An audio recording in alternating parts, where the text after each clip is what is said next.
In this way, since you can see me looking at this camera, you can look. How come you should be on one of those? This isn't fair. I'm looking at this camera right here. I mean, that's Is that good? Can you see me doing finger guns to myself? Oh, yeah, I can. Okay. Okay.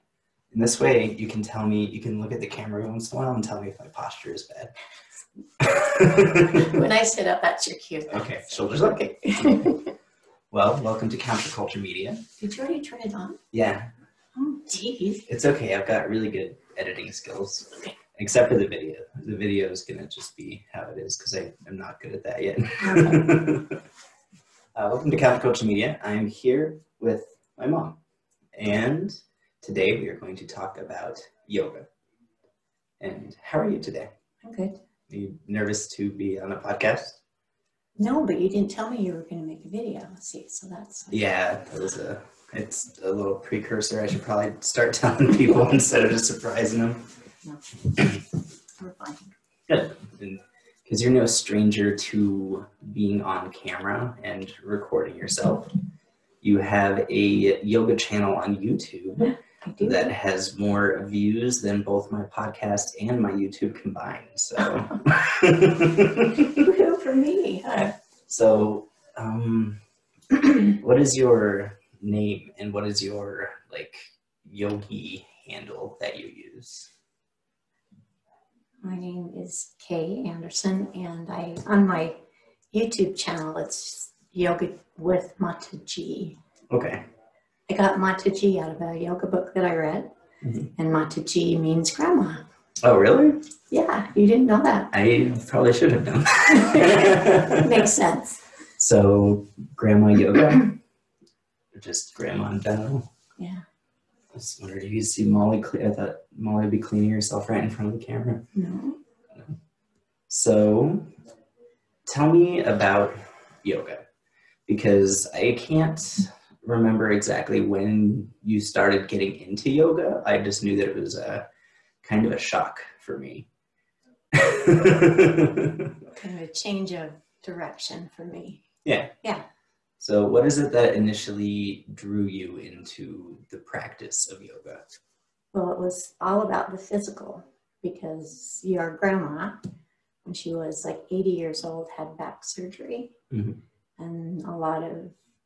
it wasn't a good outcome in my experience. I mean, the way I look at it, and I don't want to go there. So I just thought, well, yoga would be a good thing. Yeah. So I got into the practice for the physical part of it, to keep my body healthy. And I feel like that's where a lot of people start, because nobody, unless you have read Eat, Pray, Love, and it tells you, yeah, it's just, because Stephanie got me into it just by saying, hey, you're just going to stretch and you're going to feel good. Yeah. And that was my intro, and it was very good. It makes you feel good. Yoga is definitely an awesome physical practice. Well, I started with a video, VCR tape. Oh, wow. Yeah. When we first moved here. So that was 1992, in the 90s. And it was all physical, because they didn't talk about anything. I mean, they just invited you in, you did your physical practice, and then you left. Okay. And so where did you get this VHS tape? I don't know. I didn't know that you were practicing as early as the 90s. Well, you should know. You're my son. I should have paid attention better. I'm a bad son. I know. We were busy doing our own thing. Yeah. But so you have been doing the physical practice of it since then, or has it been more on and off? Well, that was for a while, and then it was off. Okay. Until I was older. Okay. No, about the same time that my mom had back surgery. That's what brought me back in again. And I went to the gym, and it was good. It was really good. And then the teacher at the gym opened her own studio. And then I started to go to her studio. And once she got out of the gym atmosphere, she was able to bring in more of the philosophy and the spirituality of yoga, which you can't do at the gym, or they'll fire you. Oh, really? I don't know. I was gonna ask, is it just because their class times are probably so stringent, or Do you think it is kind of like people probably aren't going to gym yoga at the gym for the spiritual aspect of it? Yeah, it's more physical. Yeah. Yeah. And so once you transferred over from going and see Amanda at the gym, and she opened her own studio, is that when you started getting into the actual what yoga is? Yes, because Amanda is a really good teacher. And before every class, we would do a mudra and breathing. And I didn't go for the physical. I couldn't wait to hear what she was going to teach us. Yeah. Yeah. Yeah, definitely. Because for people who don't know who are listening, yoga is more than just stretching and doing sun salutations and downward facing dog. The way it was described, I didn't know this until reading Eat, Pray, Love. Like every 40-year-old woman is bound to do like me. But gosh, Liz Gilbert, is that her name? I don't know. Okay. She talks about yoga and tells you like yoga's the only reason you do the physical aspect of yoga is because you're trying to train your body to sit very still for a very long period of time. Yeah. Yeah, you're just trying to quiet your body and your mind. You know, if the body's so tired that it doesn't want to move. I mean, it's not like you have this big, huge workout, but when you were little, they told you the kids to get their wiggles out. Okay. So that's kind of what it's like before you go into Shavasana and meditation. You move your body so that it can just relax. That is a very astute metaphor. you gotta get your wiggles out before you can go to nap time. It's an easy way to remember. Yeah. Yeah. And also you don't even realize how much you're messing up your body. Like if I go for months on end without doing yoga and I try to sit up straight for more than like 5 minutes at a time, I'm just, my shoulders hurt. Yeah.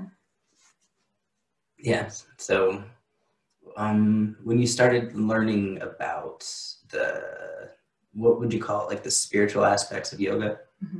When you started learning about the spiritual aspects of yoga, what was it about it that made you interested in it? Well, for all my life, I was taught religion from my mom. We came Mormons. Yes. We came across the prairie and we came from boats across the ocean. So that's kind of in my blood. But it's very strict and it's very straight down the line and very harsh and judgmental as you go through this. Yeah. Yeah. It does. And I didn't really learn the kindness aspect of it until I started to do yoga. I never thought of that before. Until just now? Yeah. Oh. I mean, I don't remember all of the good teachings about Jesus and what a good teacher he was and his philosophy, and that he was kind of an outcast and he didn't have a home, and you have to envision that kind of a person and his humility.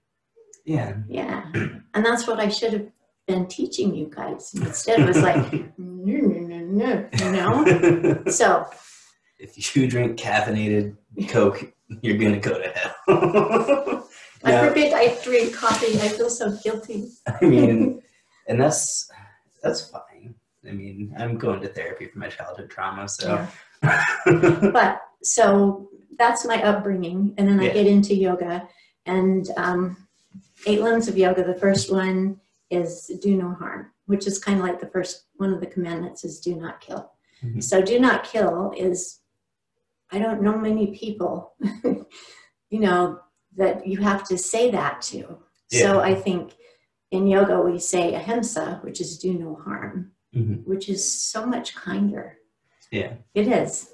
You don't have to go to the most extreme level of it. Well, there are some people that need to hear that. Yeah. But if you're not one of those people, you kind of get offended and say, I don't want to hear that. I want something that's not so harsh. Yeah. So do no harm is like within everything that you say, within everything that you do, to include yourself first, You know, you don't, as soon as you get your shit together and you're doing no harm and you're healthy within yourself, then your circle gets bigger and you take it out to your family, you know. Your immediate surroundings, yes. Right. And so you're always kind to them. But once you get it more, you know. And then once you give it to those guys and you feel comfortable there, then you step out one more time and you have to include everybody in the whole world. Whether you like their philosophy, whether you like their hair or their body or, you know. Yeah, it's that universal sort of. Because I feel like you're teaching me these, and we're on the 4th Yama, I think was the last one that we did. Okay. And like I'm just getting into this, but it seems like every lesson that you've taught me so far has just all come back to like love. Yeah. And it's just different ways of like talking about how to love, because the do no harm Yama, it's talking about other people, but it also very much encompasses doing no harm to yourself. Right. And that's one of the biggest things I've taken out of it is before you can help others, you have to be able to apply these same loving principles to yourself. Yeah. As a famous drag queen once said, how the hell are you gonna love someone else if you can't love yourself? Yeah. Yeah. Well, it all starts with self. Mm-hmm. You know, so many of them, the ones that we talk about, it just comes down to start with yourself. Everybody in the world would start with themselves and do yoga, whatever it is, you know, learn about the philosophy, just do the movement, just find a better way. I mean, it has to come from individuals because you can't count on a big group to make a decision. There's so much dissension. Yeah. Nobody's going to agree. So you just have to start with yourself, and then hopefully it spills out. And hoping's key, but also like coming to peace with the fact that if it is only you who comes to this level of love and understanding, then that's all right too. Yeah. That's more of the enlightenment stuff. I'm not even close to that. Yeah. I'm still working on say that again. What did you just say? What did I just say? Well, so the overall goal is to like spread love outward from yourself, and you want to be the example that you set in the world, right? Right. But I feel like part of like the higher level stuff that I'm not even close to yet is like, even if you have to be okay with the fact that if that love doesn't emanate out from yourself and change the world, then you have to be happy enough that you have that love for yourself. To just be okay with whatever it is. Yeah. Yeah. And I'm not there yet. I still want to go riot and protest in the street, so I'm working on it. But there's that part of it too. Yeah. There's got to be that part of it, then nothing's going to change. If I get myself healthy, hopefully, I don't know, for you it would be to go out and do a riot. For me, I don't know. I think about going there. Yeah. I would rather record a yoga teaching. Yeah. You know, I would rather do a YouTube video that I could send out to people. And I think that's hopefully in some ways, that's how I reach out to people. And I do it in my classes. Yeah. I learn from Amanda. I start with the breathing, spiritual kind of stuff. And then we do the physical stuff. And then we end with kind of a review of what we talked about in the beginning. Mm-hmm. So. And that's part of it. It's all part of it. Like one of the things that I was really going through when all the Black Lives Matter stuff was happening is like, not everybody has the ability to make change in the same way. Right. Like somebody who is wheelchair bound cannot go to the protests. Somebody even who is not like psychologically okay enough to be in like huge crowds, right, like should not. But you can always find ways, whether it be donating time, donating money. And I feel like, yeah, like me and you have a lot of the same goal in like me doing my podcast and you doing your YouTube channel. It's that's silly, huh? It's silly, yeah. I have a YouTube channel. It's you not have silly. a podcast, and it's great. like, yeah, it's the future. This is just how things are. This is how we make change. Yeah. We have. This is how you reach people. Yeah, we have technology and we have a platform. So why not? Even if I only get like 30 views and you get 5,000, it's fine. Well, and it's COVID, so everybody's staying home anyway, so we might as well be doing this. Yeah. Yeah. I've had a secret. I'm actually just doing this to get to your listener base. Oh. This is all a strategic It's just yeah. We can post whatever you want online. I'm just kidding. No, but we should do that. We should share. Okay. And I have to learn how to do a podcast. Okay. Just because I just should. I mean, and it's easy enough. I can teach you how. Like you're already doing all the hard work. It's just pulling all the audio out and putting it online. Okay. So I'll teach you that later. Okay. But yeah, back to yoga. Okay. Where were we? I was thinking when you were talking about how because you do practice yoga, but you're still very devout Christian. Yes. I don't like that word Christian. Okay. I don't, because it's just taken on a connotation that I don't know that I want to be known as. Yeah. I'm going to hell. No. No, but because Christians are turds. They really are. Like, well, some people have just taken on that name because they think it makes them look good. Yeah. Oh, people will buy my stuff because I'm a Christian. Yeah. So I'm just a human. Yes. I don't want to be pigeonholed. All right. Then as you were saying earlier, you do follow the teachings of Jesus Christ. I do. Yes. I do. And you were saying that it kind of like all came around because you were Christian and you learned the teachings of Jesus Christ. Mm-hmm. And then they didn't really click until you were able to like take it from a yogic lens, because you still had like the passionate, like the treat others as you want to be treated, right, and all like the good stuff. But like you're saying, I think what I like is you find truth in more than one place.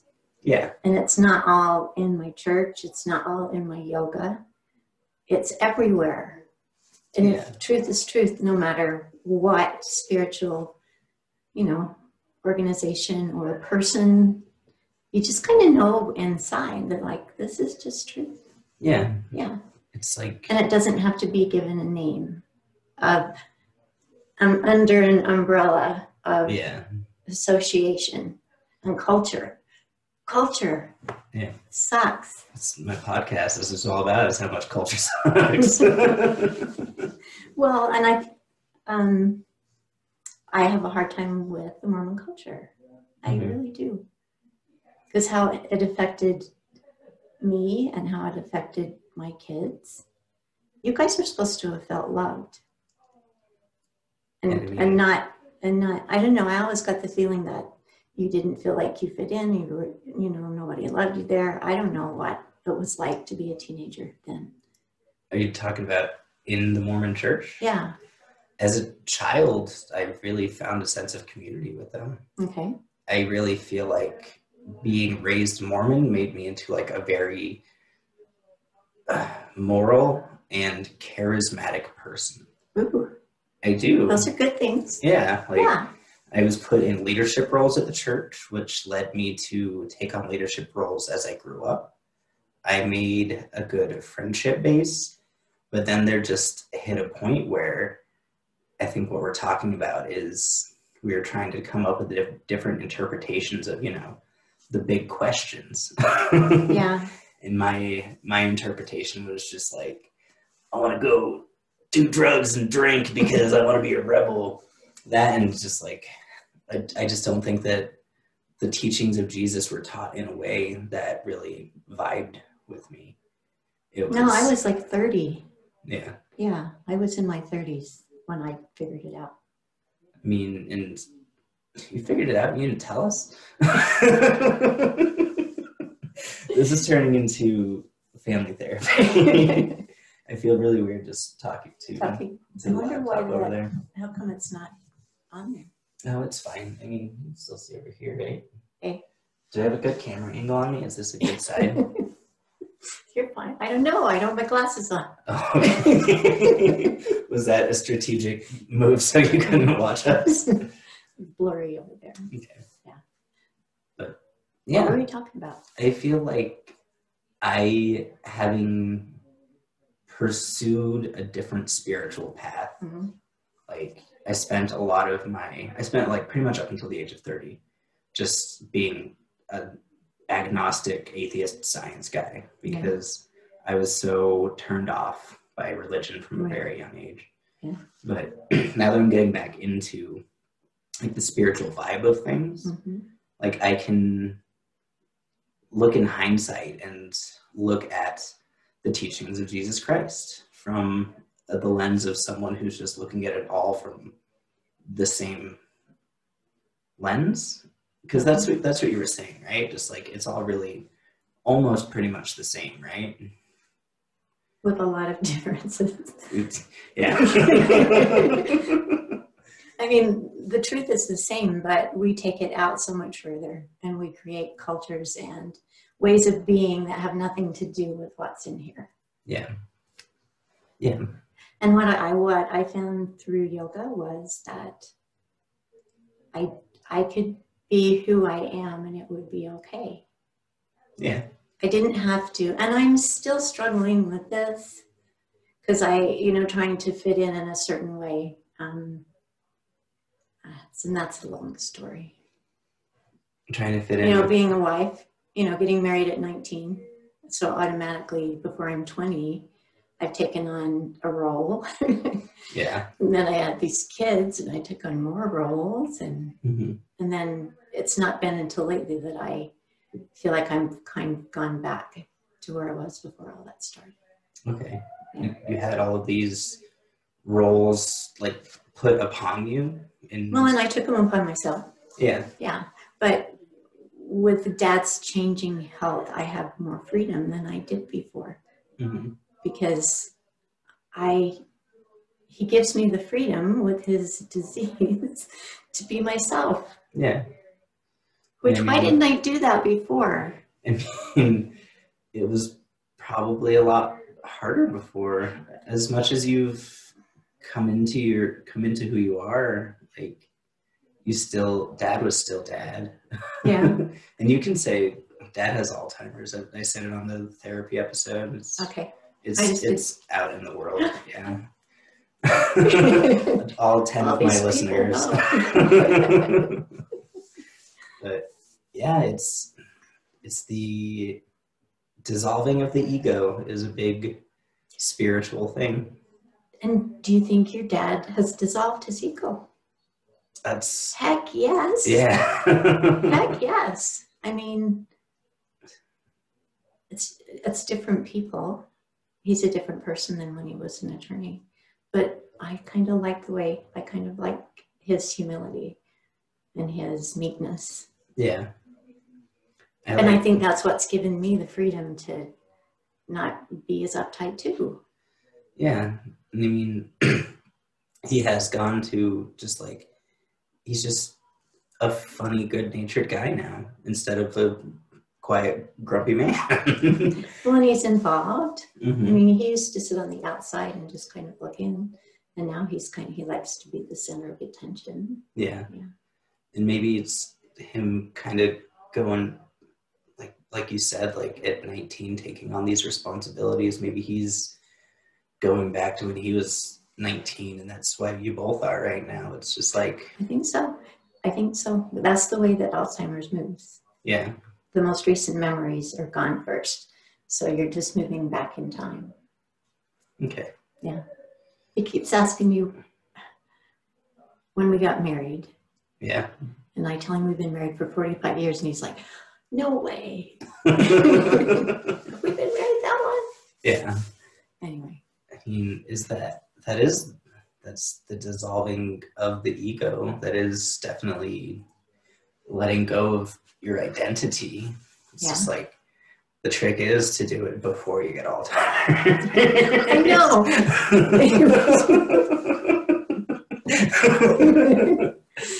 Oh. You're allowed to cry on the podcast. That's why everyone has I'm laughing. Yeah. No, yeah. Yeah. It's really good to talk about it. It is. It is. It's really, because it's not something you have to hide. No. I feel like, have you been reading Surviving Alzheimer's? No. The book that no, I just gave it to you. Just gave it to all the kids? Yeah. Okay. No, like 2 pages. Well, it talks a lot about how, like, the stigma of it is changed so much. Like, when we talk about how Dad's family dealt with everyone in Dad's family having Alzheimer's, it was just like, it's just something that happened, and it's not something you necessarily talked about. No, it's like, he's got that thing, he just can't remember. Mm-hmm. It's not like, oh, you've got to take him and get him diagnosed and change their lives completely. Yeah. I don't know. Yeah, I just feel like it's just different now. I feel like this book is a conversation that people should be having all the time. Like, yeah. If we would have talked about the potential of Alzheimer's 10 years ago, instead we wouldn't have to be playing all this catch up. Yeah. But we're still doing very well, I think, compared to how things could have gone. Yeah. You know what his doctor told me today? What's that? She says, you're dealing with 2 very hard things, Alzheimer and alcoholism. Mm-hmm. One is bad, but honey, you got 2. You got a 2. You got it. I'm like, yeah. But I think we're doing okay. Yeah. Yeah. Glad to hear that. Has yoga been helping you through this troubling time? Oh, yes. Heck yes. Yeah. Yeah, it keeps me sane. When I come down in here and I teach a class, it just changes things. Yeah. Yeah. And I've been coming down and doing like meditation for like 3 times in a row. Yeah. Woo. Early in the morning, to start the day. And then I think it's very good for me to, when COVID first started, we used to do once a week a free yoga nidra. Mm-hmm. And so once a week for like 6 or 7 weeks, I wrote a new one every week. And I have all of them and I put them on my YouTube channel. Yeah. And I keep improving on them. So the next one that I do, I'm going to do a commercial. Ooh. On January 1st, 2021 at Yoga Studio Satya, I'm going to teach a free 90-minute class on letting your light shine through. That's exciting. Yeah. And it's free. All you have to do is sign in, and it's going to be on, what's this called? Zoom? Zoom. Okay. We will Zoom it, but it will be sponsored by Yoga Studio Satya. Okay. And that's Amanda's studio, yeah? Yeah. Okay. That's awesome. Yeah. I'll do some hungover yoga with you. Yeah. I've done it. This is the 3rd year. I graduated from yoga teacher training 3 years ago. Mm-hmm. And I taught it that year, and then I taught it the next year, and so I'm doing it this year. Okay. So I'm trying to it's kind of a tradition for me at the studio. Okay. But they let me do it. I mean, yeah, that's awesome. Yeah. I'm really glad that Amanda is such a great teacher. And just like see the light in you and just feel like, yeah, like you should be a yoga teacher. Or did you scoot to the front of the class one night and just like, how do I do this? I don't know. I loved it. I absolutely loved it from the very beginning. And I started to have this little spark of a thing like, you should be a teacher. You should be a teacher. Mm-hmm. It's like, no, because I love it too much. I don't want to take away from what I'm getting. Yeah. I don't want to become a teacher. I just want to get it all. Yeah. But then it took over and it was like, yeah, I want to be a teacher. Mm-hmm. It's really cool. It's been the best thing that's happened for, Yeah. Like I've said before, I kind of found myself. And it's been really cool because, I mean, me and you have, like, since we moved back, like, I've always been like, yeah, my mom, like, loves, am I allowed to say love pot? My other mom. Yeah, that's fine. Like, oh no, let's see. We can't let them listen to it. No, not them. Well, it's like, it's going to be nationally legal now soon. It's fine. Yeah. But like, yeah, like she does yoga and she's really happy. And I'm really happy for her. And like, I was really glad because like, you're more like open and cool with us and all that. But it took until me actually wanting to be on a spiritual path to be able, because since we moved back, I'm sure Dad having Alzheimer's has a lot to do with it, but yeah, like you going on this path has really opened up like our ability to have conversations about real deep shit. Yeah, and that's the way it should be. Mm-hmm. That's the way it should be. Yeah. So how much do you know about yoga?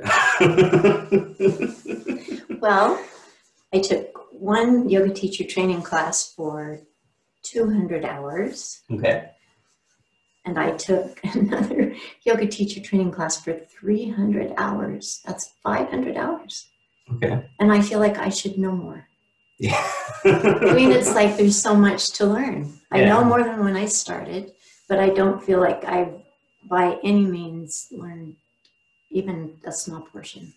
Yeah. Yeah. Like me, like I have a daily practice of like yoga, meditation, tarot, and astrology, and I still feel like I can barely carry on a conversation with people who actually know what they're talking about. Yeah. I feel like it's more than just like, because when you're in school, the way you're taught things is like you cram all the information into your brain so that you can take the tests, and once you take the test, you dump it all out and you don't have to worry about it anymore. Yeah. And I feel like this is more, what's the word? Intrinsic, maybe.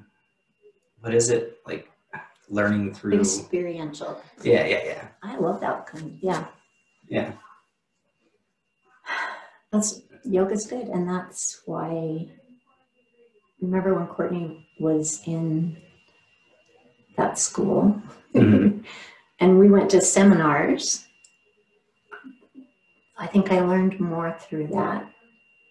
About if I hadn't been through that seminar on addiction, I probably would have lost it even more when your dad drinks too much. Yeah. And that was experiential learning. It was, I remember that was one of the first places that I could listen to guided meditation. Mm-hmm. And I was like, oh, this is really cool. So, yeah. It's something you want to know all of, but it's something that you have to like practice for like pretty much a lifetime to get. Right. And it's a lot of patience. And like, how do you train further? Is this the part where you like go to India? I'm translated. No, I would love to. I don't know. I mean, it's really hard to say what to do I've next right now. I've done training with Amanda. Mm-hmm. So maybe it's time to be brave and do something else. Yeah. Or not. Maybe I'm okay right where I am. I mean, that's kind of the whole shtick of yoga. I'll know when I'm ready to move on. I'm not ready right now. Yeah. And it's impossible to plan anything right now anyway. So yeah. It's a really good time to do yoga because we're all sitting in one spot for a very long time. Yeah. Yeah. Well, it just makes me feel good. Mm-hmm. I can get up and down. I can sit on the floor. I can pretty much do anything that I need to do. Yeah. I can't lift heavy things. And that's in the long run better for you that you're not doing. Only grandchildren. That's as heavy as I go. Yeah. But it's like when I recorded my chiropractor friend, he was like, he can tell how old spines are by touching them. And he said people who do yoga, there's like a pair of 60 or 70-year-old ladies, and he's like, they have the spines of 30-year-olds. It's just like, it really, like, if we're talking about the physical aspect of it, it is absolutely great for you. Yeah. Like doing, like, being able to like sit down for prolonged periods of time with my legs crossed, sitting on the floor. Yeah. I mean, I'm old and I can sit on the floor. It's okay, you know. Yeah. Because I sit with people my age sometimes. They're like, well, how can you sit like that? You know, like they're stuck in their chairs. Anyway, that's bad. Well, it's not bad. It's just like you want to be like, the reason you're so good at sitting on the ground is because you practice sitting on the ground. Right, exactly. If I'd practice sitting on a couch, I would sit differently. Yeah. That's why yoga is very much a practice. Well, it is. And a lot of the physical part of it, when you reach a certain age, can just be functional. Mm-hmm. You know, being able to get up if you fall down. Not that I'm that old and I'm not falling over yet, but, you know, there comes a point when you do, or you will. Yeah. And you want to be able to get back up again. Yeah. And I feel like you start off, like you were saying, like I want to, when I fall over when I'm older, to be able to get back up. And then that's when it progresses into what yoga is really about. And I'm still getting there. I mean, I really enjoy it. Yeah. Like, I don't know. I try not to say wiser things than I actually know. So it's just easier to just be like, yoga's good. I like yoga. There are so many things to learn. Mm-hmm. Like when you go through 200 hours of yoga teacher training, there's just tons of things to learn. Yeah. But the thing that I kind of rested on was 8 limbs of yoga. And I've been doing them for 3 years, and I don't know if I'm ready to do something else yet. Yeah. Well, and I've never made it clear to the end. You know, I start at the beginning of the year teaching, you know, the yamas, niyamas, breath, and I never go to the end. Like the last 3, I always stop before I do that. I don't know why. This year I was going to do it, and it's too late. You still got a few days. I mean, but anyway, there's so much, and every time I go through it, you know, when I teach the class, I've taught it before, but like this time I know this part, plus I learn all of this part, you know. Mm-hmm. And yeah, you just build on what you want to know. Yeah. And so if I were to quiz you right now and say what the 8 limbs of yoga are, as well as the yamas and niyamas. Oh my gosh. I have a book right over there. No, so what are the 8 limbs of yoga? Yamas and the niyamas. And okay, so you go through that, and then you go to physical. I'm not sure if these are in the right order. So then you go to asana, which is the physical, and then you go to pranayama, which is the breath. Mm-hmm. So that's like 1, 2, 3, 4. And then we have withdrawal of the senses, pratyahara. What did you do this? I had 500 hours of training. I should know the 8 limbs of yoga. No, it's more of an experiential learn. Yeah. And then there's Dharma, and I'm in trouble. My teacher's going to say, are you kidding me? No. All that training, and she doesn't even know. That's why you have textbooks in real life to be able to. But I don't think it's about that. I think it's about what you're getting out of it. Like, how is your meditation game? You said you meditate 3 times a day? 3 days in a row. Oh, okay. No, I started to watch that series that I emailed you, Mm-hmm. The Road to Dharma. Mm-hmm. And it's it's a documentary series about people driving motorcycles through the Himalayas to yoga temples. Okay. To put it. But as they go, they learn all these things. You know, a lot happens when you're traveling with like 16 people on motorcycles. And, you know, so the guru guy always has a lesson to teach you. Okay. So at the end of each documentary, there's like questions and explanations of what went on. And then there is a breath practice. Yeah, they're really good. Breath practices and a mantra. And then meditation. Okay. With each one. And that's part of the series you can watch? Yeah. Okay. Yeah. So anyway, and because I'm teaching the class, mm-hmm. It's on light, and they did like a breath of light, and they did a mantra on light. I'm like, all right, I got this light, you know, I'm going to teach a class on that. Yeah. So something that I learned in that documentary, I'm going to put into my class on New Year's Day. Yeah. Yeah. And yeah, it's all about learning and sharing if you feel like it. Yeah. And sometimes it's like, heck yes, I have to do this. Yeah. You know, do you ever have things like that? Like podcasting. Right, you understand. Yeah. But you kind of get this I don't know, inspiration or motivation. It's like, I want to do that. And if there's nothing to hold you back, you just do it. Yeah, and I don't know. It just feels good too, because it's one of those things. I'm not sure if it's like a teacher thing, because I don't know if I want to be like a teacher, mm-hmm. But it's like once you know something, it's one of those things like I wish everybody knew that. Yeah. It would, like I was saying, if everybody would do yoga and start with themselves and get themselves under control, they wouldn't be poking each other.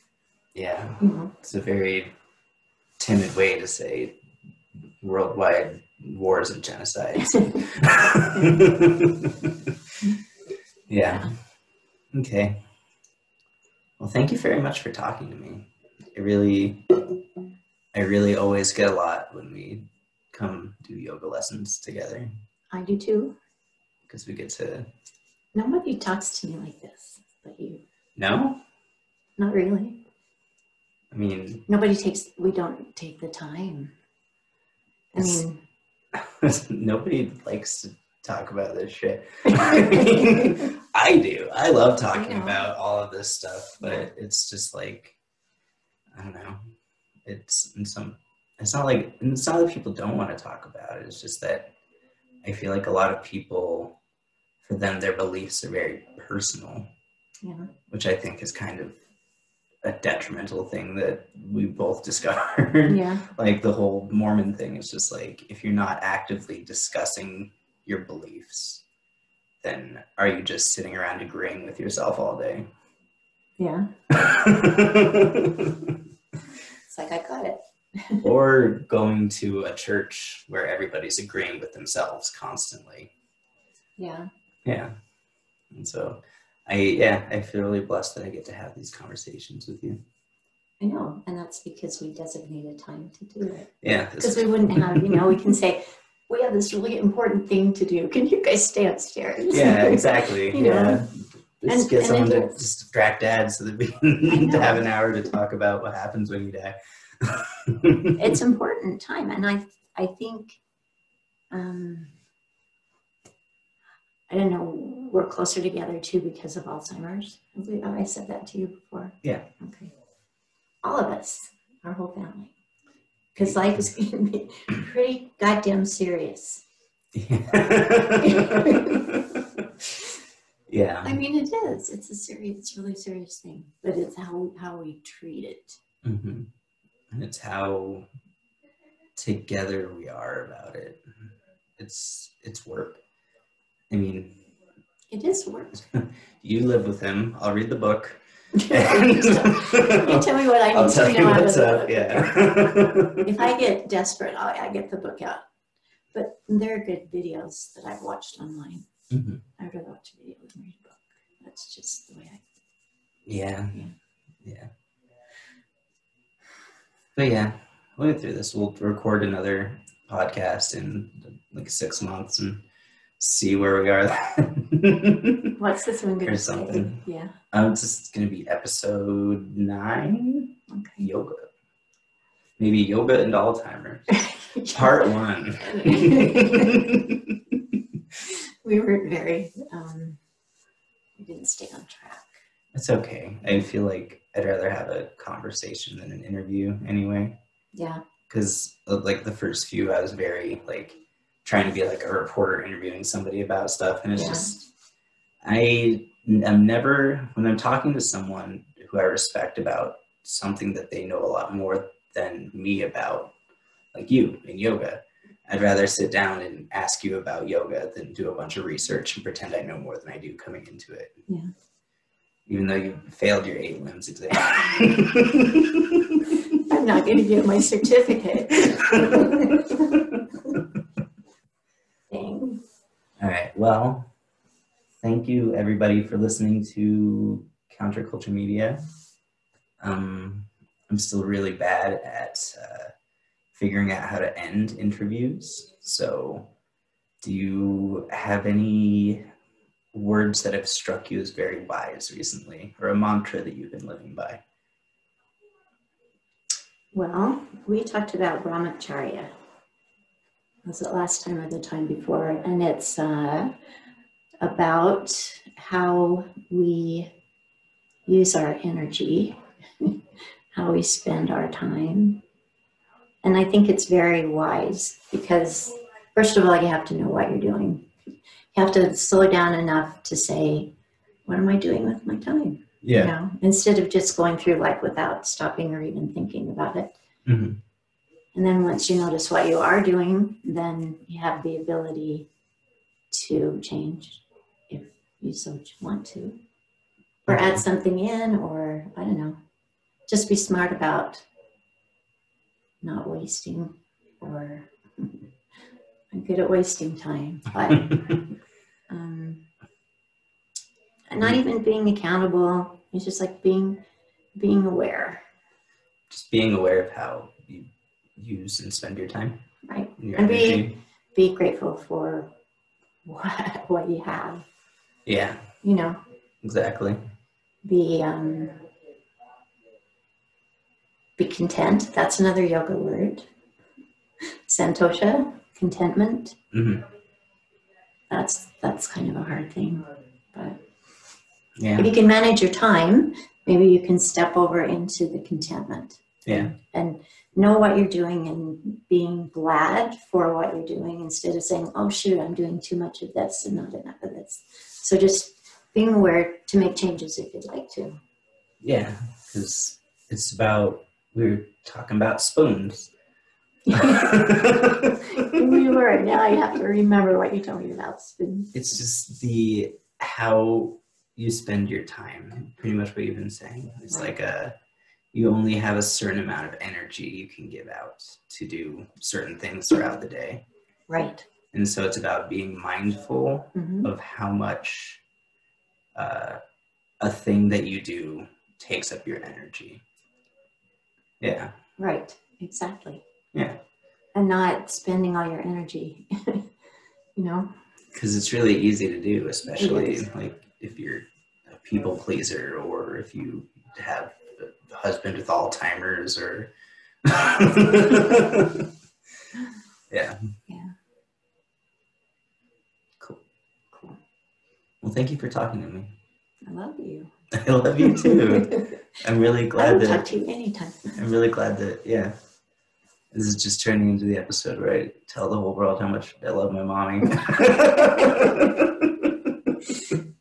And how much I love my son, but don't tell my older son. It's all right. He's a loser and doesn't listen to the podcast anyway. You'll never know. All right. Well, And that's the end of the interview.